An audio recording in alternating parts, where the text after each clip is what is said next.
اور اس طرح ہزاروں افراد کا مجمع بھی جمع ہو چکا تھا، اور یہ حق اور باطل کا عظیم ترین مارکا تھا جس کو دیکھنے کے لیے بے شمار لوگ جمع ہوئے تھے۔ اور ادھر اللہ تبارک و تعالیٰ کے سچے نبی حضرت موسیٰ علیہ السلام اور حضرت ہارون علیہ السلام بھی تشریف لا چکے تھے، اور حضرت موسیٰ علیہ السلام کے چہرہ انور پر جاہ و جلال نظر آ رہا تھا۔ چنانچہ اس عظیم مارکے کا آغاز ہوا، اور جادوگروں نے فرعون کی عزت کی قسم کھا کر اپنے جادو کی لاٹھیاں اور رسیاں پھینکنی شروع کر دیں،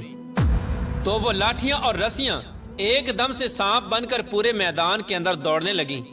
ان سانپوں کو دیکھ کر پورے مجمع کے اندر خوف و ہراس پھیل گیا، اور تمام لوگ بدحواس ہو کر ادھر ادھر بھاگنے لگے۔ ادھر فرعون اور اس کے جادوگر اپنے نشے میں بدمست ہو کر تالیاں بجانے لگے اور اس منظر کو دیکھ کر خوش ہونے لگے۔ اور ادھر اللہ تبارک و تعالیٰ نے اپنے پیارے پیغمبر حضرت موسیٰ علیہ السلام کو اپنا عصا مبارک پھینکنے کا حکم دیا، تو اس وقت حضرت موسیٰ علیہ السلام نے اللہ تبارک و تعالیٰ کے حکم کی تکمیل کرتے ہوئے اپنے عصا مبارک کو ان سانپوں کے ہجوم میں ڈال دیا۔ چنانچہ دیکھتے ہی دیکھتے حضرت موسیٰ علیہ السلام کا وہ عصا ایک خوفناک اور ہیبت ناک اژدہا بن کر نمودار ہوا، جس نے جادوگروں کے تمام چھوٹے چھوٹے سانپوں کو نگل لیا۔ حق اور باطل کا یہ عظیم الشان معجزہ دیکھ کر جادوگروں کے دلوں میں ایمان کا نور چمک اٹھا، اور تمام جادوگر اللہ تبارک و تعالیٰ کی بارگاہ میں سجدے میں گر گئے، اور تمام جادوگروں نے اللہ تبارک و تعالیٰ کی وحدانیت کی تصدیق کی اور اللہ تبارک و تعالیٰ کی سچی ذات پر ایمان لے آئے۔ چنانچہ جب حضرت موسیٰ علیہ السلام کے اس عظیم الشان معجزے اور جادوگروں کے ایمان لانے کی خبر حضرت آسیہ رضی اللہ تعالی عنہ کو پہنچی، تو اس وقت حضرت آسیہ رضی اللہ تعالی عنہ کے دل میں بھی فوراً حق کا نور چمک اٹھا، اور اس طرح حضرت آسیہ رضی اللہ تعالی عنہ اللہ تبارک و تعالیٰ کی وحدانیت پر ایمان لے آئی۔ لیکن ان کا ایمان لانا اتنا آسان نہ تھا، کیونکہ وہ ایک جابر اور ظالم اور خدائی کے دعوے دار بدبخت حکمران کی بیوی تھی، اور حضرت آسیہ رضی اللہ تعالی عنہ کے دل میں یہ بھی ڈر تھا کہ اگر فرعون کو میرے ایمان کا پتہ چل گیا تو وہ ظالم بادشاہ مجھ پر ظلم و ستم کے پہاڑ ڈائے گا اور اپنے ظلم کی تمام حدیں پار کر دے گا۔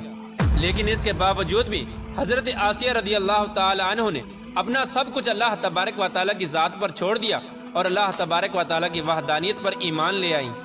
ابتدا میں حضرت آسیہ رضی اللہ تعالی عنہ نے اپنے ایمان کو کسی پر ظاہر نہ کیا۔ کچھ عرصہ یوں ہی گزرتا رہا، اور پھر ایک دن ایسا عجیب و غریب واقعہ پیش آیا جس واقعے کے بعد حضرت آسیہ رضی اللہ تعالی عنہ کے دل میں فرعون کے لیے مزید غضب کی آگ بھڑک اٹھی، اور حضرت آسیہ رضی اللہ تعالی عنہ فرعون سے مزید نفرت کرنے لگیں، اور فرعون کے مسلمانوں پر کیے جانے والے ظلم و ستم حضرت آسیہ رضی اللہ تعالی عنہ کے لیے ناقابل برداشت تھے۔ چنانچہ وہ عبرت ناک واقعہ کچھ یوں پیش آیا کہ فرعون کی بیٹی کے ایک خادمہ تھی جو فرعون کی بیٹی کے سر میں کنگھی کیا کرتی تھی۔ ایک دن اس خادمہ کے ہاتھ سے کنگھی گر گئی، تو اس خادمہ نے بسم اللہ پڑھ کر اس کنگھی کو اٹھا لیا۔ اس وقت فرعون کی بیٹی نے ان کلمات کو سن لیا اور فرعون سے جا کر اس خادمہ کی شکایت کر دی کہ وہ خادمہ آپ کے علاوہ کسی اور کو خدا مانتی ہے اور آپ کے علاوہ کسی اور کی عبادت کرتی ہے۔ یہ بات سن کر فرعون لال پیلا ہو گیا، اور اس نے غضبناک ہو کر اس خادمہ کو اپنے دربار میں بلایا اور اس خادمہ کے ایمان لانے کی حقیقت دریافت کی کہ آخر کار وہ کس کو خدا مانتی ہے۔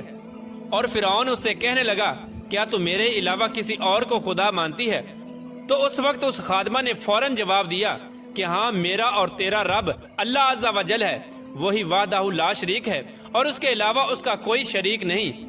چنانچہ خادمہ کی یہ بات سن کر فرعون اس پر مزید غضبناک ہو گیا۔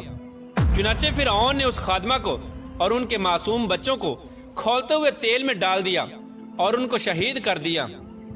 یہ خوفناک اور دل خراش منظر اس وقت فرعون کی بیوی بھی دیکھ رہی تھی۔ اسی دوران اللہ تبارک و تعالیٰ کی قدرت کی جلوہ گری ہوئی، اور اللہ تبارک و تعالیٰ نے حضرت آسیہ رضی اللہ تعالی عنہ کی آنکھوں سے غیب کے پردے اٹھا دیے تھے اور فرعون کی بیوی کی بصیرت کو روشن فرما دیا تھا۔ اور فرعون کی بیوی نے یہ منظر بھی دیکھا کہ فرشتے اس خادمہ کی روح کو لے کر آسمان کی طرف جا رہے ہیں۔ اس طرح فرشتوں کو دیکھنے کے بعد فرعون کی بیوی کا ایمان مزید مضبوط ہو گیا، اور وہ مزید اللہ تبارک و تعالیٰ کی وحدانیت کا یقین کرنے لگی، اور حضرت موسیٰ علیہ السلام کی صداقت اور حقانیت بھی واضح ہو گئی۔ اس خوفناک منظر کو دیکھنے کے بعد فرعون کی بیوی سوچ میں پڑ گئی اور سوچنے لگی کہ میں مسلمان ہونے کے باوجود بھی مسلمانوں پر ہونے والے ان تمام تر ظلم و ستم کو کس طرح برداشت کر سکتی ہوں۔ ابھی فرعون کی بیوی انہی خیالات کے اندر گم تھی کہ فرعون اپنی بیوی کے پاس آیا